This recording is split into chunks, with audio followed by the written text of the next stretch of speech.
নমস্কাৰ, ৰূপান্তৰ প্ৰজন্মৰ প্ৰতিধ্বনিলৈ আপোনাক সকলোকে স্বাগতম জনাইছো। মই গৌৰাংগ বৰাই। আপোনালোকৰ অপেক্ষাৰ অন্ত পেলাবলৈ মই আহিছো আপোনালোকৰ ওচৰলৈ।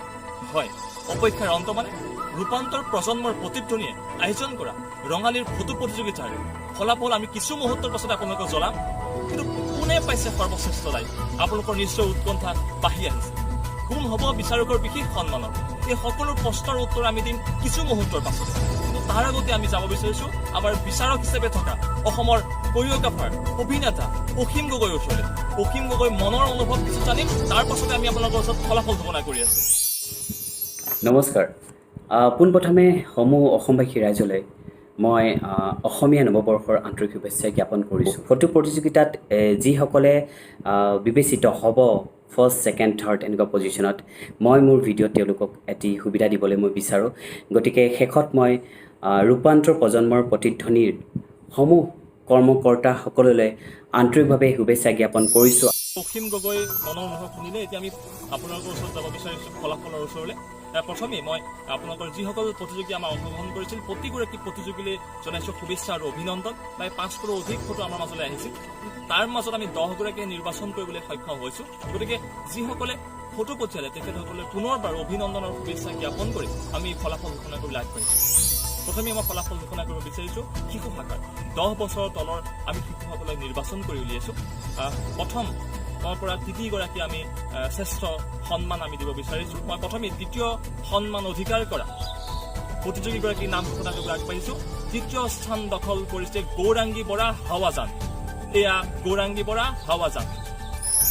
দ্বিতীয় স্থান দখল কৰিছে বিপঞ্চিকা বৰা মৌখাতি। এয়া বিপঞ্চিকা বৰা মৌখাতি।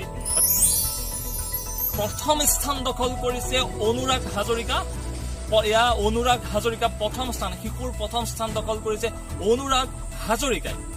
আৰু ইয়াৰ পাছতে মই আপোনালোকৰ ওচৰলৈ আহিম জ্যেষ্ঠসকলৰ। আমাৰ জ্যেষ্ঠসকলৰ মাজত মই প্ৰথমে ঘোষণা কৰিছোঁ ষষ্ঠ স্থান দখল কৰা। জ্যেষ্ঠসকলৰ ষষ্ঠ স্থান দখল কৰিছে অনন্যা শইকীয়া বিশ্বনাথ চাৰিআলি। এয়া অনন্যা শইকীয়া বিশ্বনাথ চাৰিআলি। পঞ্চম স্থান লাভ কৰিছে ডিম্পী পাটগিৰি পাঠশালা। ডিম্পী পাটগিৰি পাঠশালা পঞ্চম স্থান দখল কৰিছে। চতুৰ্থ স্থান দখল কৰিছে ৰূপম বৰা নগাঁও। এয়া ৰূপম বৰা নগাঁৱৰ। আৰু তৃতীয় স্থান দখল কৰিছে বেদব্যাস বৰা চতিয়াৰ। এয়া বেদব্যাস বৰা। দ্বিতীয় স্থান দখল কৰিছে স্নেহা লস্কৰ। এয়া স্নেহা লস্কৰ। কামপুৰৰ স্নেহা লস্কৰে দ্বিতীয় স্থান দখল কৰিছে। আৰু প্ৰথম স্থান দখল কৰিছে নিবেদিতা ডেকা পুৰণিগুদাম। নগাঁৱৰ পুৰণিগুদামৰ নিবেদিতা ডেকাই প্ৰথম স্থান দখল কৰিবলৈ সক্ষম হৈছে। হয়, এতিয়া আমি ঘোষণা কৰিবলৈ আহিছোঁ যে সৰ্বশ্ৰেষ্ঠ লাইক পাই কোন বিজয়ী হৈছে। আমি বিজয়ীগৰাকী ঘোষণা কৰিব ওলাইছোঁ নিশা 12 বজালৈকে, 26 এপ্ৰিলৰ নিশা 12 বজালৈকে যিসকলে লাইক আহিছিল তাৰ ভিত্তিত আমি নিৰ্বাচন কৰি উলিয়াইছোঁ সৰ্বশ্ৰেষ্ঠ লাইক। আৰু সৰ্বশ্ৰেষ্ঠ লাইক পাই বিজয়ী হৈছে বিস্মিতা ফুকন। এয়া আপোনালোকৰ সন্মুখত বিস্মিতা ফুকন। 10গৰাকী বিজয়ীলৈ থাকিলে আমাৰ অলেখ শুভেচ্ছা আৰু অভিনন্দন। এই বিজয়ীসকলক আমি দিম ৰূপান্তৰ ফিল্ম এণ্ড থিয়েটাৰৰ বেনাৰত নিৰ্মিত হ'বলগীয়া ছবিসমূহত অভিনয়ৰ সুযোগ। ইফালে আমাৰ কাৰণে তেখেতসকলৰ কাৰণে এটা ভাল খবৰ যে অসীম গগৈ ঘোষণা কৰিছে যে 3গৰাকী বিজয়ীক অসীম গগৈ ভিডিঅ'সমূহত অভিনয় কৰাৰ এটা সুযোগ প্ৰদান কৰিব। এয়া সঁচাকৈ ৰূপান্তৰ প্ৰজন্মৰ প্ৰতিধ্বনিৰ লগতে যিসকল বিজয়ী হৈছে তেখেতসকলৰ কাৰণে এটা ভাল খবৰ। আৰু এনেবোৰ ভাল খবৰ জানিবৰ কাৰণে, চাবৰ কাৰণে আপুনি আজি আমাৰ ইউটিউব চেনেল ৰূপান্তৰ প্ৰজন্মৰ প্ৰতিধ্বনিত লাইক আৰু ছাবস্ক্ৰাইব কৰিব নাপাহৰিব। আৰু আমাৰ ফেচবুক পেজ ৰূপান্তৰ প্ৰজন্মৰ প্ৰতিধ্বনিত লাইক আৰু কমেণ্ট কৰিব। ধন্যবাদ।